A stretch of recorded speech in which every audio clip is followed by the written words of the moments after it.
सरकार के पूरे हो गए, नवा वर्ष आज से चालू हो गया। हम उत्तर प्रदेश के लोगों को और शाहजहांपुर के लोगों को विशेष रूप से धन्यवाद देते हैं कि उनके मनों के अनुसार, उनके मन माफिक जो उन्होंने सरकार दोबारा बनाई, दोबारा सरकार बनने के बाद भी 3 साल पूरे हो गए। उस पर जो कुछ भी हमने अभी तक किया है उसका लेखा जोखा आज समाचार पत्रों में छपा है। माननीय मुख्यमंत्री जी ने कल प्रेस कॉन्फ्रेंस करके विस्तृत रूप से उसकी व्याख्या की थी अपने लेखे जोखे।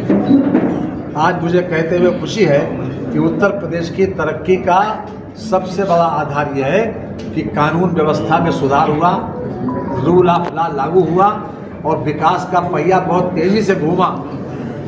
उसी का ये परिणाम है कि उत्तर प्रदेश की आज आर्थिक स्थिति बड़े पैमाने पर सुधरी है और उत्तर प्रदेश आज दूसरे नंबर की आर्थिक स्थिति पर पहुंच गया।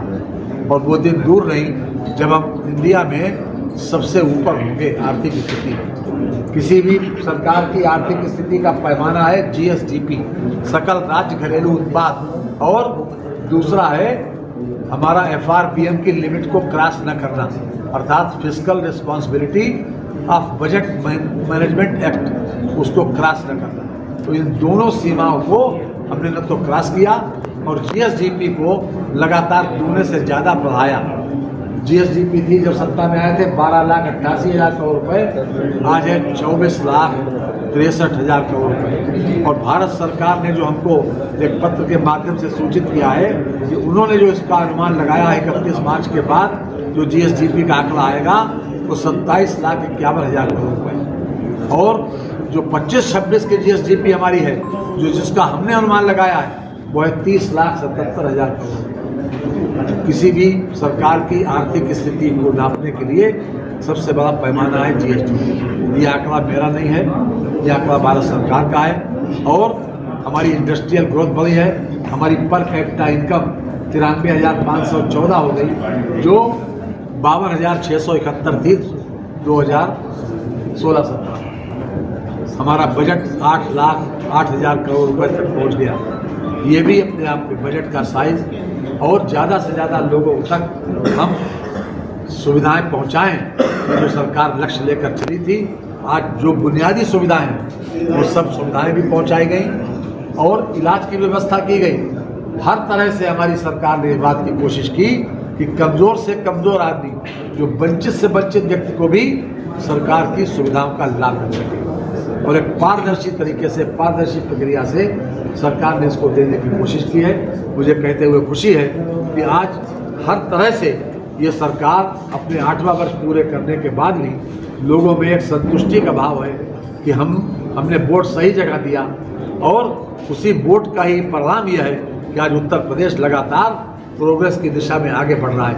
जो ग्राफ लगातार नीचे की तरफ जा रहा था वो ग्राफ अब ऊपर की तरफ जा रहा है हर क्षेत्र में। चाहे रोजगार हो, चाहे महिलाओं का सम्मान हो, चाहे आर्थिक स्थिति हो, चाहे इलाज की व्यवस्था हो, चाहे रोड्स की व्यवस्था हो, हर चीज़ में हम ऊपर की तरफ चलें। अखिलेश यादव कहना कि 8 साल बढ़ा। माननीय अखिलेश जी ने क्या कहा था पहले जब कुंभ शुरू हुआ था, उसके बाद डुबकी लगाने पहुंच गए। माननीय अखिलेश जी ने जब हमारी वैक्सीन आई थी तब क्या कहा था, और उसके बाद उनकी पार्टी के लोगों ने भी वैक्सीन लगवाई, आदरणीय श्री मुलायम सिंह जी ने वैक्सीन लगवाई। सवाल ये है कि उनका तो अपना कोई विचार ही नहीं है, वो तो भ्रमित है, उसको तो मालूम ही नहीं, दिशाहीन।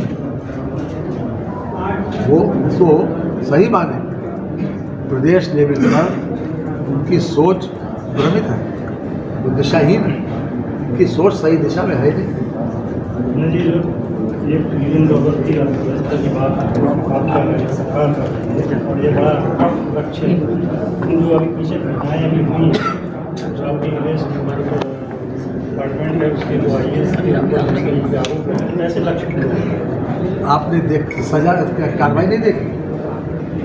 अगर कहीं कोई अपराध होता, हमने ये कहा 0 टॉलरेंस टुवर्ड्स क्राइम। इसका मतलब यह है कि अगर कोई क्राइम, कहीं अपराध होगा तो उसके खिलाफ हम समुचित कार्रवाई करें। जो जिसने जितना अपराध किया उसके साथ कार्रवाई होगी। कार्रवाई तो देखिए। सवाल ये कि अगर कोई करेगा अपराध, हमने ये कभी नहीं कहा कि अपराध शून्य हो जाएगा, हमने कहा कि अपराध होगा तो उसको हम उसी तरीके से ट्रीट नहीं करेंगे। ठीक है, आगे के क्या लक्ष्य, कुछ ऐसे लक्ष्य भी जो अगले वर्ष के लिए आपने निर्धारित किए हैं? अगले वर्ष के लिए अगले वर्ष हम तो बाकायदा संकल्प पत्र हमने दिया, हमने जो भी हमने अपने संकल्प पत्र दिया था उसमें हम पूरा कर रहे हैं। हमने देखिए, हमने कहा था लोगों को हम स्कूटी देंगे, हमने कहा था सामूहिक विवाह योजना में हम 51,000 का 1 लाख करेंगे।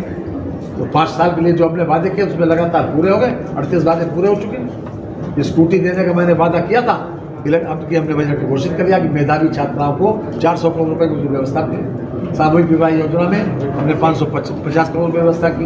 हमने कहा था 15,000 से 25,000 कर देंगे, उसके लिए हमने 700 करोड़ रुपए की उसके लिए व्यवस्था की। तो जो जो कहा था उसमें लगातार उसी दिशा में चल रहे हैं। अरे वादा पूरे करने के बाद दोबारा सरकार बनी, केंद्र ने भी वादा पूरा किया, देश की सरकार तीसरी बार बनी।